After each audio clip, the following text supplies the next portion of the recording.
The mountains rise quietly above the valley, wrapped in early morning mist, as a small group moves along a narrow trail carved between trees that have stood longer than memory. The world is still, but not peaceful. Not anymore.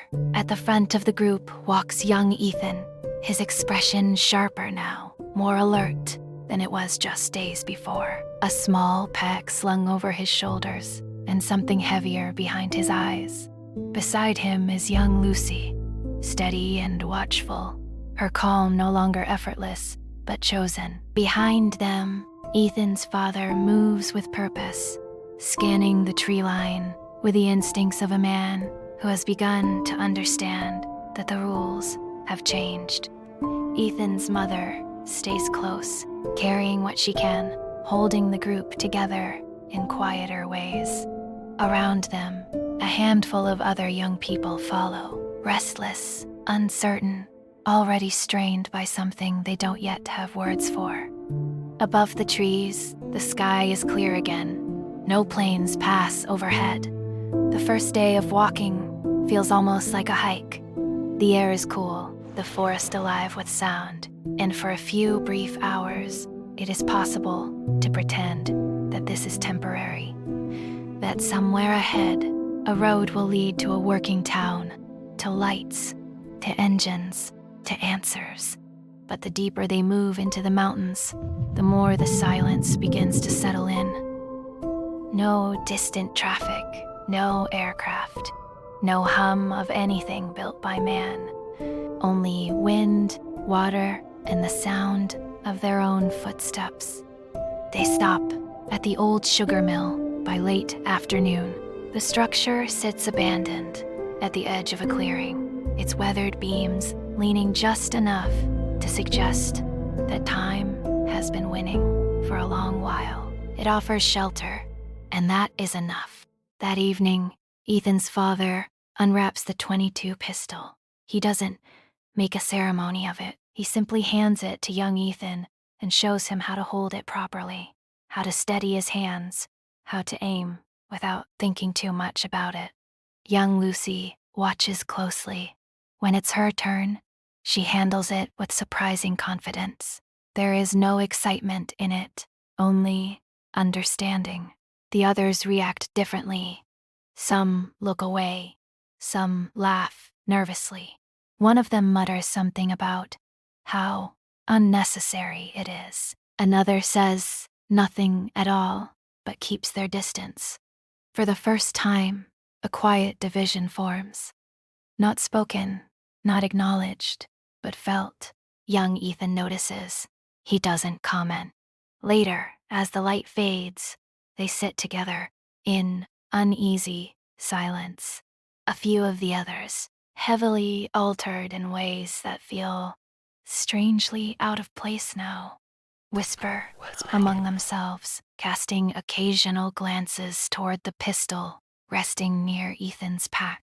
Whatever world they came from, it isn't this one anymore. They move again at first light.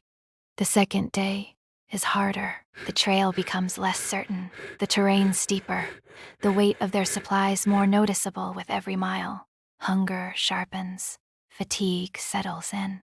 By the time they reach the outskirts of Milton, no one is pretending anymore.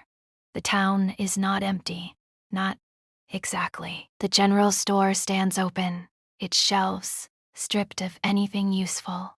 The liquor store next door has been picked over just as thoroughly, though a few scattered items remain, things overlooked or abandoned in haste. They gather what they can.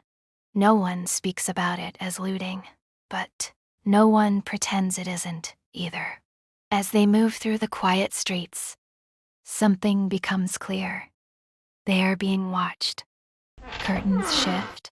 Shadows move behind glass. Faces, just barely visible, pull back the moment they are noticed.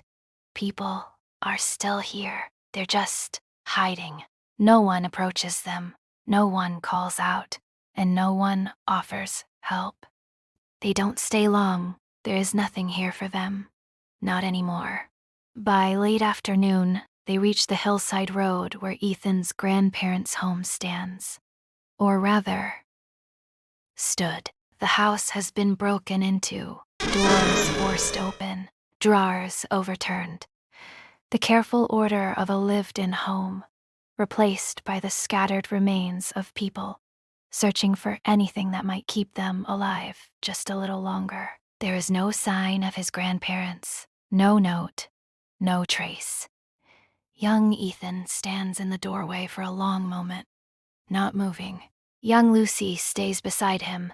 Neither of them says anything. Inside, the others begin to search. Pantries are opened. Supplies are gathered. The quiet line between survival and violation blurs further. Young Ethan watches for a moment, then turns away. He and young Lucy sit together in the living room, sharing a bottle of club soda and a box of stale pumpernickel crackers, as if holding on to something small and ordinary might still matter. Around them, the house continues to be taken apart. In the guest bedroom, Ethan's father opens a closet and begins pulling down blankets, pillows, old board games, things that seem harmless, even thoughtful. Ethan's mother brings them into the living room for the others, trying to restore some sense of comfort. But in the back of the closet, something else waits. Carefully, quietly, Ethan's father reaches behind the stacked items and pulls down two long cases. Inside them, shotguns, one pump action, one semi-automatic, wrapped, preserved, forgotten, until now. There is a moment, just a flicker, of something like relief on his face, followed quickly by control. He finds a box, opens it, shells, old but sealed. Probably still good. Young Ethan appears in the doorway just in time to see it. No words are exchanged. None are needed. Found an old shotgun. Couple shells. It doesn't matter. That night, they secure the house. Doors barricaded, windows covered.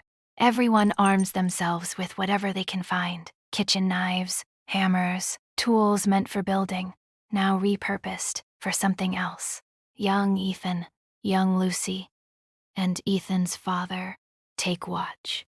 The pistol rests in Ethan's lap. The shotgun leans within reach. The house is silent, but not empty. Ethan's father keeps the backpack close. Closer than necessary. Inside it, carefully packed and hidden.